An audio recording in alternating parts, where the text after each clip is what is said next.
بسم اللہ الرحمن الرحیم۔ AS ہیلتھ بک کے معزز سامعین، السلام علیکم۔ میں ہوں رانا محمد شہزاد۔ آپ دیکھ رہے ہیں AS ہیلتھ بک، جس میں مختلف بیماریوں کے لیے آزمودہ نسخہ جات بتائے جاتے ہیں۔ تو نسخے کے بارے میں جاننے کے لیے ویڈیو کو اینڈ تک ضرور دیکھیں۔ نسخے کی طرف بڑھنے سے پہلے حضور کی امت کے لیے دعا کرتے ہیں۔ اللہم ارحم امت محمد صلی اللہ علیہ وآلہ وسلم، اللہم ارحم امت محمد صلی اللہ علیہ وآلہ وسلم، اللہم ارحم امت محمد صلی اللہ علیہ وآلہ وسلم۔ اے اللہ پاک، نبی پاک صلی اللہ علیہ وسلم کی امت پر رحم فرما، امت کی دکھ درد تکلیفیں پریشانیاں سب دور فرما، آمین ثم آمین۔ تو آج کا نسخہ ہے جی ہمارا یرکان کے بارے میں۔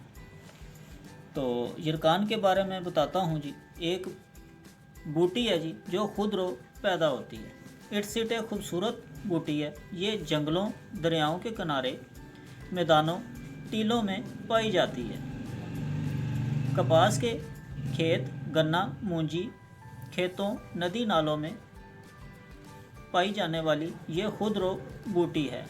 دواؤں میں استعمال کیا جاتا ہے۔ اٹسٹ کی بیل 1 سے 1.5 میٹر لمبا ہوتی ہے۔ اٹسٹ 3 طرح کی ہوتی ہے، ایک سرخ پھولوں والی، ایک سفید پھولوں والی اور ایک نیلے پھولوں والی۔ یہ پودا جڑ، پتے، بیجوں سمیت اٹسٹ کا ادویات میں استعمال کرایا جاتا ہے۔ مختلف طرح سے استعمال کرایا جاتا ہے۔ کوٹ کر اس کی جڑوں کو، پتوں کو، پودے کو سب کا رس نکال کر استعمال کرایا جاتا ہے۔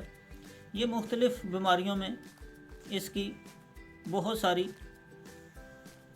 افادیت ہے۔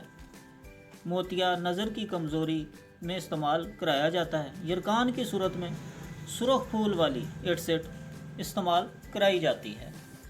سرخ پھول والی اٹسٹ لے لیں، اس کے ٹکڑے بنا لیں، ٹکڑے کر کے ایک دھاگا یا کوئی سوتر وغیرہ لے لیں، اس کے اندر اس کو گٹھان کی صورت میں مختلف جگہ پہ تھوڑے فاصلے پر 2 انچ کے 1 انچ کے فاصلے پر اس کو باندھ لیں اور ساتھ سورہ فاتحہ پڑھتے جائیں۔ اس کی تاثیر بڑھ جائے گی بہت زیادہ۔ تو یہ ہار جب بن جائے، اتنا بنا لیں کہ آپ کے سر میں سے گزر کے گلے میں آ جائے، تو اس سے انشاءاللہ آپ کا یرکان وغیرہ ختم ہو جائے گا۔ ویسے یہ اور بہت ساری بیماریوں میں اس کا استعمال کیا جاتا ہے۔ دمہ، گردے، مثانے، ذہنی اور جسمانی تناؤ کی صورت میں، ہاضمے، معدے کی جلن، اس طرح کی بہت ساری بیماریوں میں اس کا استعمال کرایا جاتا ہے۔